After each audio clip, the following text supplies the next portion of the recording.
Alors, dans les derniers dimanches, je vous ai adressé sur le sujet des anciens, des diacres.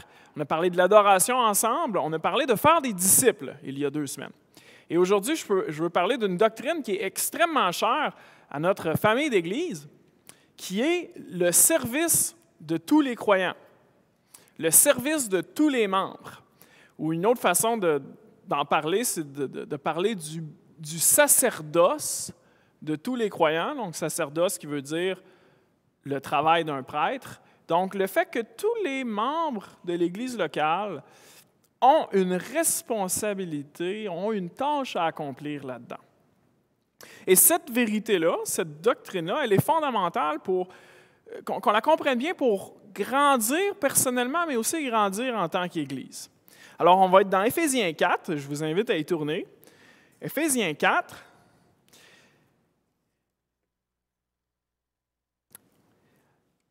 Et il y a quelques mois, notre frère Mario, qui, je crois, est sur Zoom ce matin, nous avait entretenu sur Éphésiens 4, les versets 1 à 6.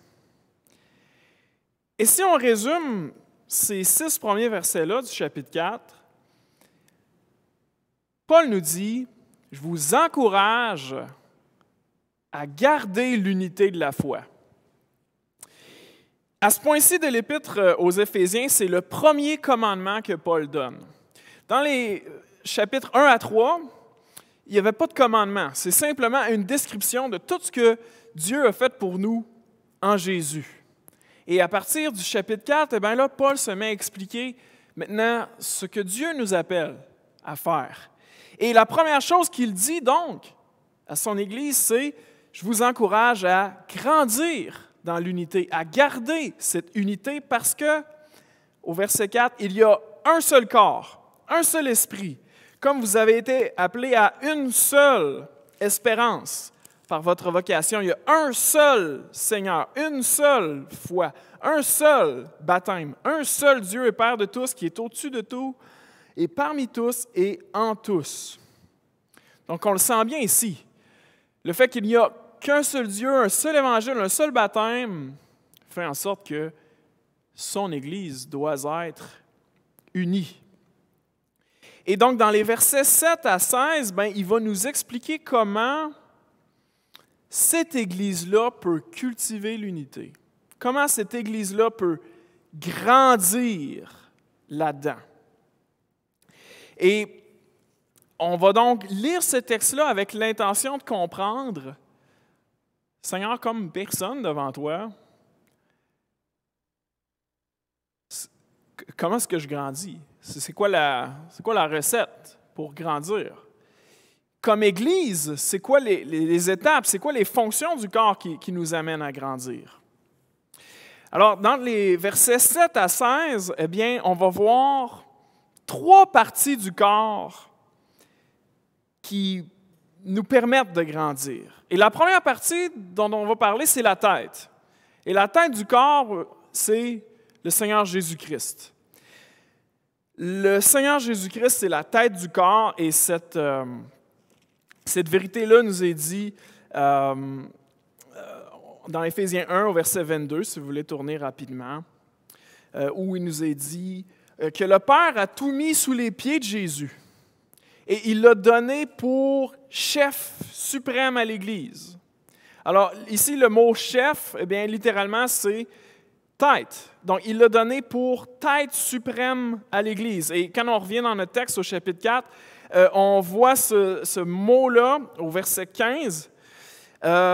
Nous croîtrons à tout égard en celui qui est la tête, Christ, ou littéralement, là, si vous êtes en Louis II, pas littéralement, mais traduit par Louis II par chef. Donc ici, on est dans le contexte d'une discussion de corps, donc on a à comprendre cette idée-là selon la métaphore de Paul. Donc Christ est notre tête, il est la tête du corps, il est celui qui nous dirige et la façon dont il nous dirige, il ne nous dirige pas comme un chef d'entreprise qui est capable d'avoir ce qu'il veut de ses employés par l'intimidation puis par la pression. Mais le leadership de Christ nous est dit dans Éphésiens au chapitre 5, son leadership, c'est parce qu'il s'est livré lui-même en premier. Qu'est-ce que c'est être la tête du corps pour Jésus? C'est que ça a été le premier à se livrer lui-même pour les intérêts du reste du corps, l'Église, son épouse. Alors, ayant dit ça, au verset 7, on va voir qu'est-ce que Jésus fait pour que son Église puisse grandir en unité. Alors, il est dit, mais à chacun de nous, la grâce a été donnée selon la mesure du don de Christ. Alors, il y a comme une rime ici. On vient de lire entre les versets 4, 5, 6 le mot « un seul », « un seul »,« un seul » qui revient plusieurs fois. Et là, au verset 7, là, il y a un huitième « un seul » qui est dit, mais à chaque un. Okay, donc, à tous les uns, à chaque un d'entre nous, la grâce a été donnée selon la mesure du don de Christ. Alors ici, tous les uns, chacun d'entre nous a reçu une diversité de dons. Et donc, cette unité-là, cette Église unique-là, elle peut demeurer unique parce que Dieu a donné à chacun d'entre nous des dons qui vont lui permettre de grandir. Vous notez aussi que c'est selon la mesure du don de Christ. Donc, c'est l'idée d'une bonne proportion. C'est-à-dire que ce matin, vous pouvez croire que vous avez précisément la bonne chose que Dieu voulait que vous ayez. Vous avez reçu de Dieu ce que dans son plan parfait, il savait que l'Église évangélique de Chicoutimi avait besoin de ça pour accomplir les bonnes œuvres préparées d'avance que, comme communauté, on doit faire. À chacun de nous, la grâce a été donnée selon la mesure du don de Christ. Au verset 8, Paul va citer un passage du psaume 68 pour nous expliquer un petit peu comment Jésus est capable de s'assurer que son Église est équipée pour accomplir sa mission. Alors il dit, c'est pourquoi il est dit, étant monté dans les hauteurs, il a amené des captifs et il a fait des dons aux hommes. Alors, j'imagine que vous n'avez pas lu le psaume 68 dans la dernière semaine. Ce n'est pas nécessairement le Jean 3,16 de l'Ancien Testament.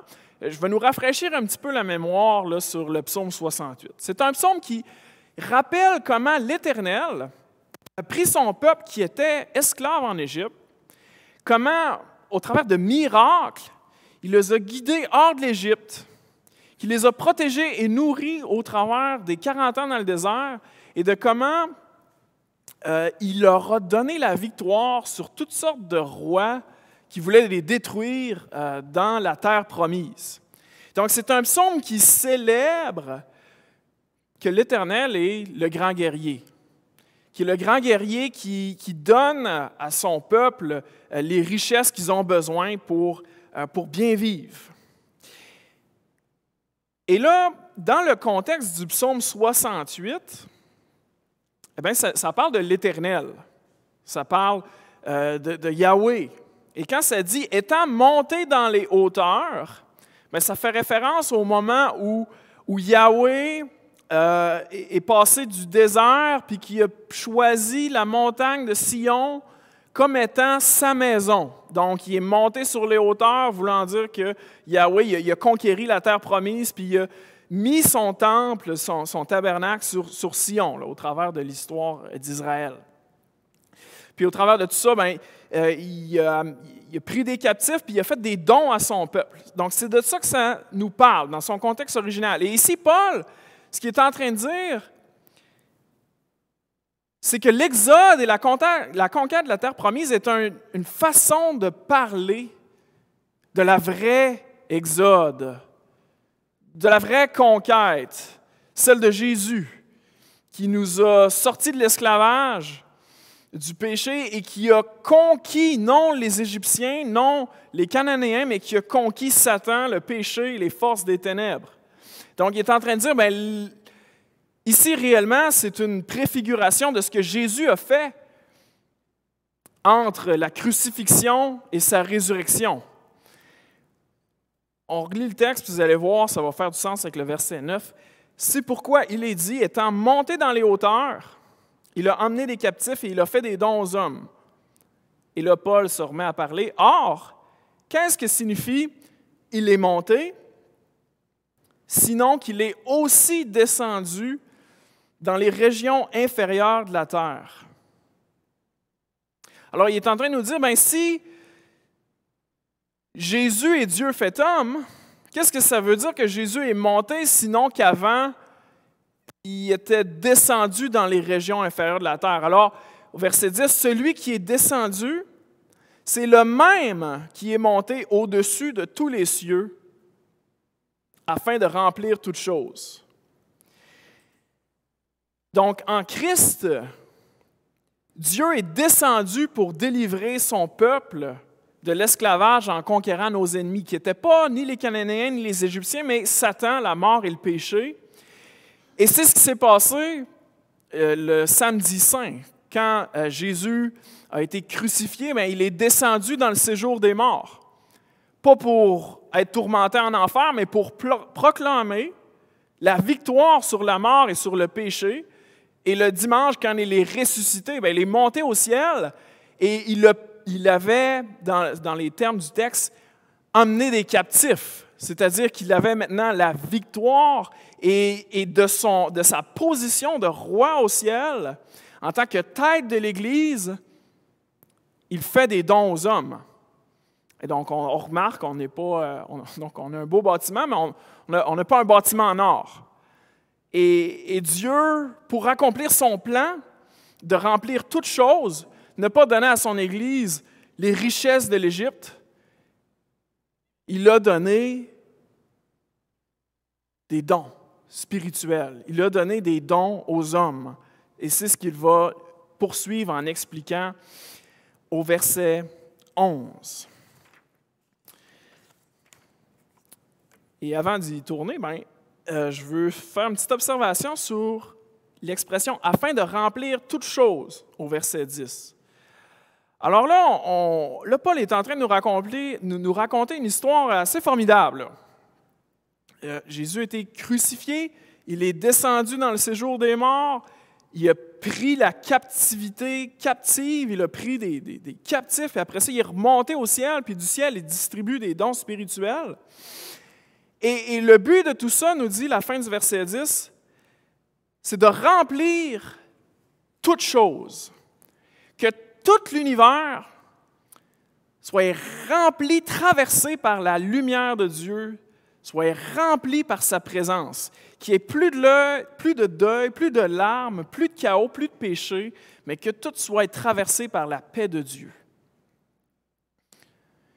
Imaginez-vous une nuit vraiment sombre. Quand c'est vraiment sombre à l'extérieur, bien, l'obscurité déforme tout ce qu'on voit.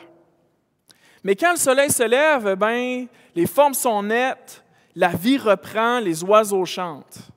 Et quand toute chose va avoir été remplie par Christ, bien, ça va être comme quand le soleil se lève.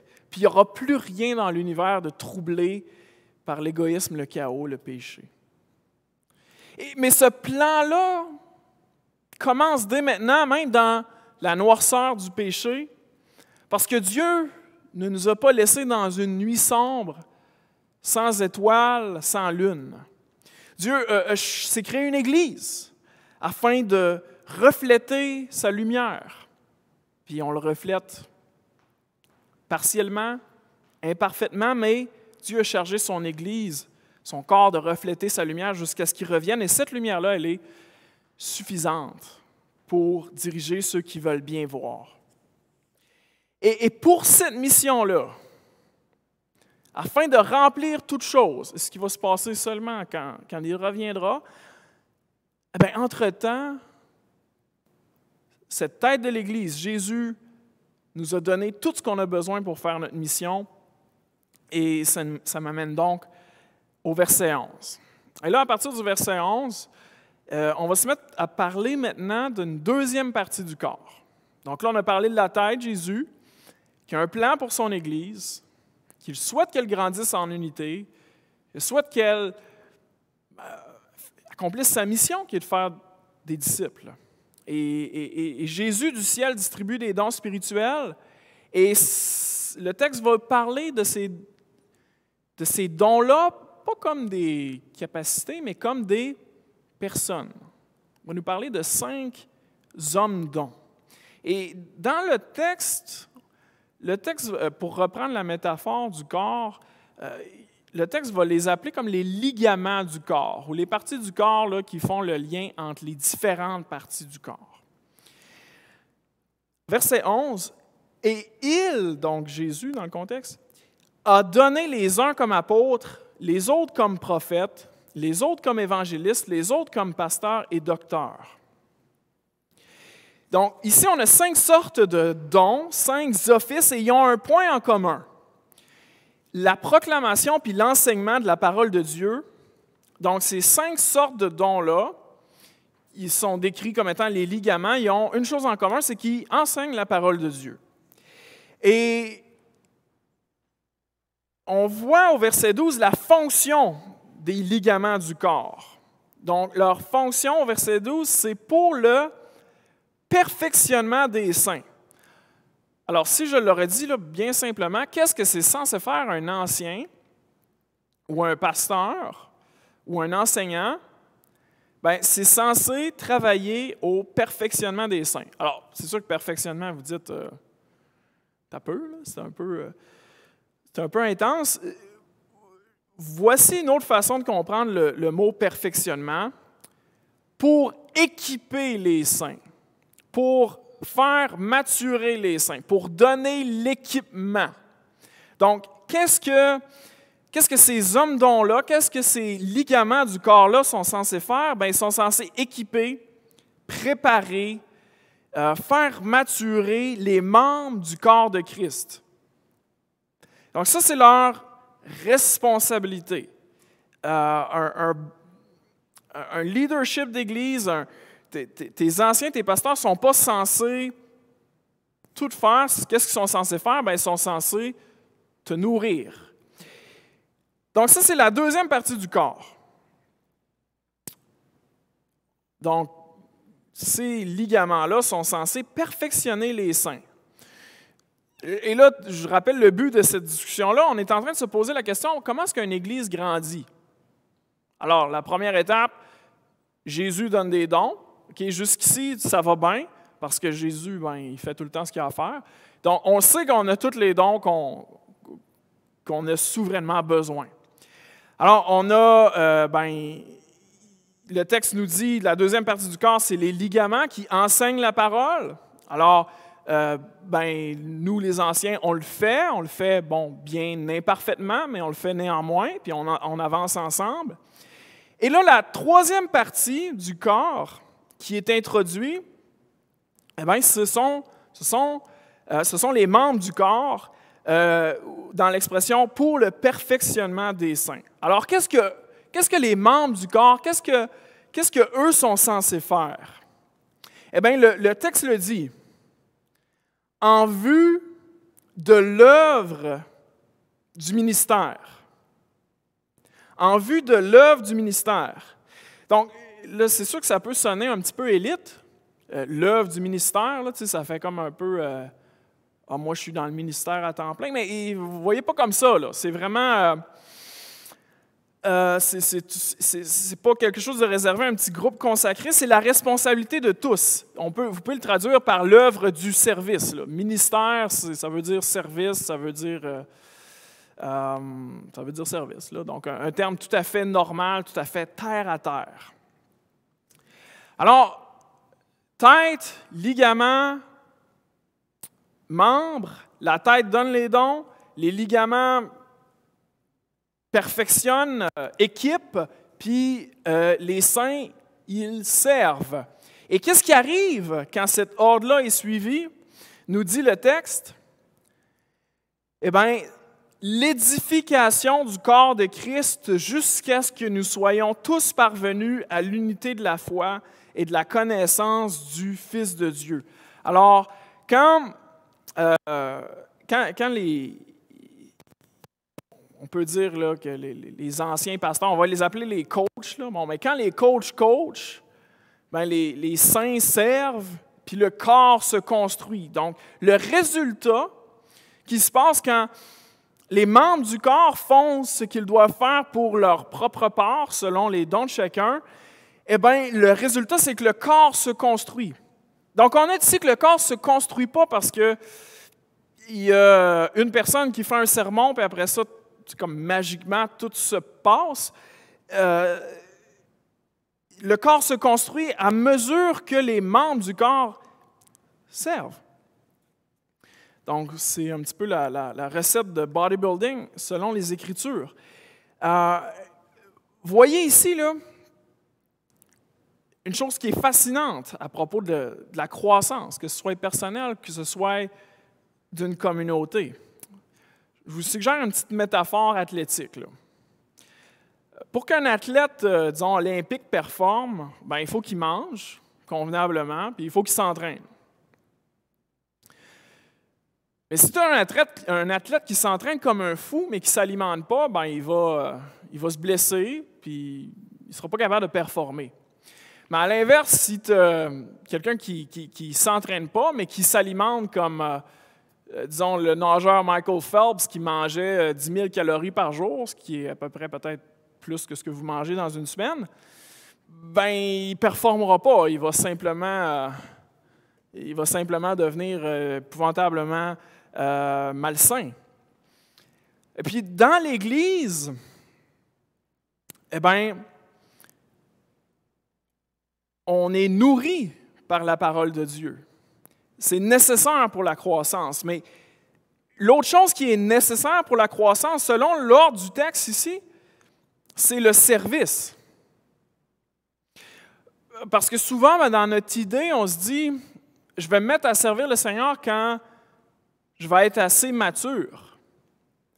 Donc, quand je vais être assez grand, je vais servir le Seigneur. Mais ici, l'ordre du texte est inverse. Je me nourris, je sers le Seigneur et ça me fait grandir. C'est pas comme j'attends d'avoir la maturité nécessaire, puis après ça, je vais le servir. Non, c'est l'inverse. Je me nourris, je le sers, et c'est ce qui me fait grandir. On a un petit peu toute cette logique-là, cet ordre de croissance-là qui est bien répété au verset 16.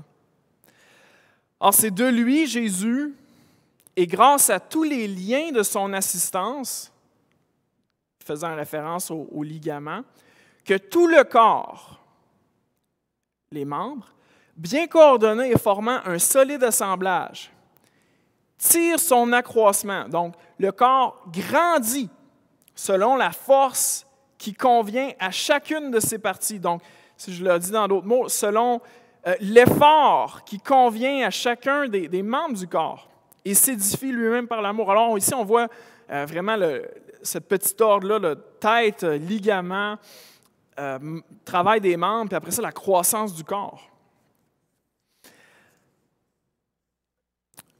Je vais terminer avec quelques applications.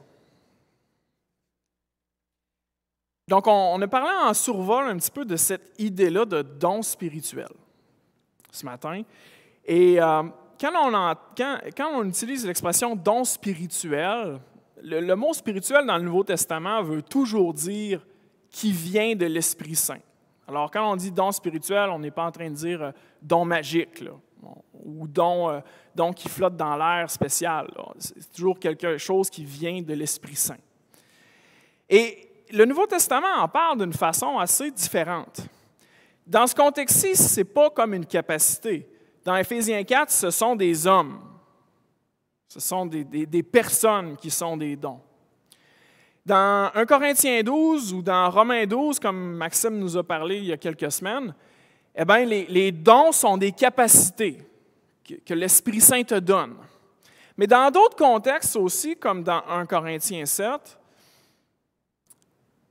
le célibat est décrit comme étant un don. Puis dans 2 Corinthiens 12, l'écharde dans la chair de Paul, là, qui lui apportait des désagréments considérables, est décrit comme une grâce de Dieu. Puis don et grâce, c'est le même mot. C'est le même mot. Alors quand on pense aux dons spirituels, le Nouveau Testament en parle d'une façon assez large, qui nous amène à considérer tout ce qu'on a, tout ce qu'on est, ce qu'on aime faire. Disons, peut-être que, j'aime prêcher, OK?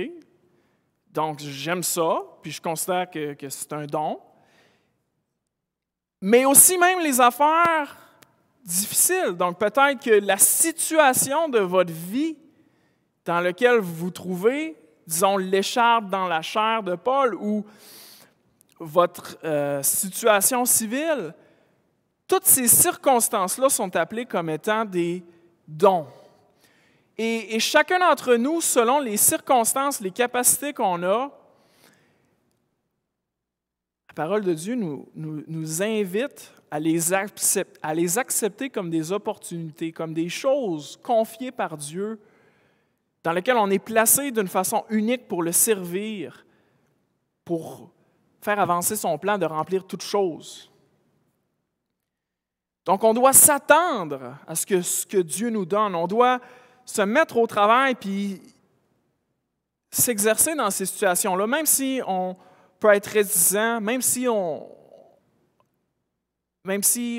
au départ, on ne serait pas nécessairement capable de dire « J'aime pas ma situation de vie présentement, mais je l'accepte comme étant le don de Dieu, puis je vais le servir au travers de ça. » Dieu nous donne ce qui est nécessaire pour que ce qui doit être fait soit fait. On peut le croire parce qu'il nous le dit ici, parce qu'il règne et il distribue ce dont on a besoin pour faire sa mission.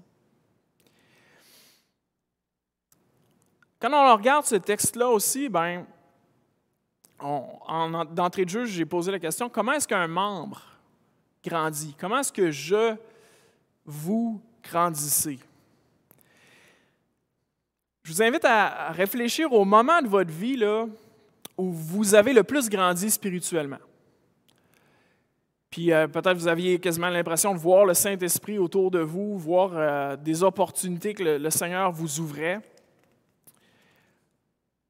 Et je vous garantis que l'ordre du texte va être respecté. Je suis certain qu'à ce moment-là, à cette période tripante de votre vie avec Dieu, vous étiez équipé par la parole, sûrement là, qu'il y avait un petit peu de verset 11 à quelque part, là, qu'il y avait quelqu'un qui vous enseignait, vous proclamait la parole, puis sûrement qu'à ce même moment-là aussi, vous aviez un service quelconque. Si je pense à mes années à moi, où j'ai beaucoup grandi, bien certainement c'est le camp Brochet, où tu peux servir, tu peux mettre ton temps, tes talents pour le Seigneur, puis en même temps, tu es construit par la parole de Dieu. Donc dans ce temps-là, c'était Suzanne et Pierre qui nous éduquaient.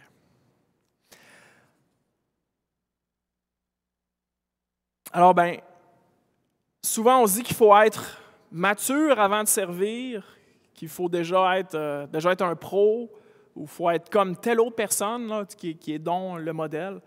Eh bien, le texte nous dit l'inverse.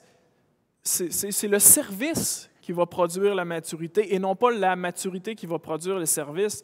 Un membre du corps va maturer s'il est en service et pas l'inverse.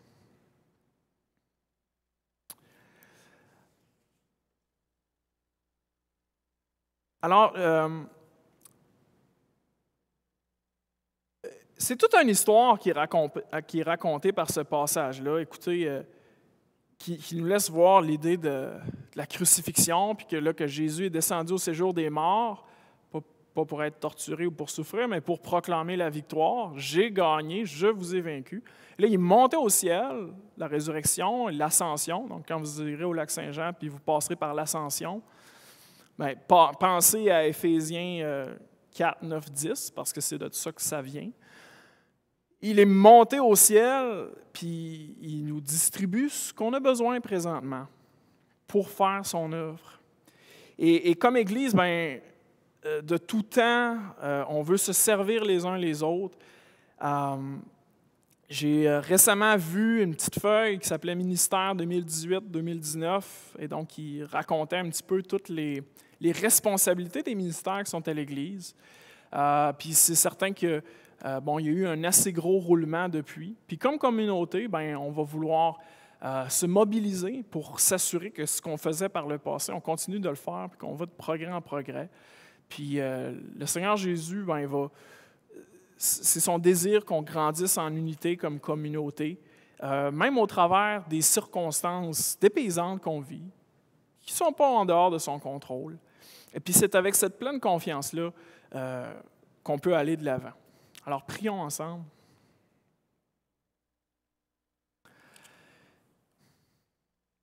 Notre Père, comme tu es glorieux de ce que tu as fait en Jésus-Christ, qui, à la croix, a porté nos péchés et a complètement annulé et détruit l'autorité de Satan, des forces des ténèbres.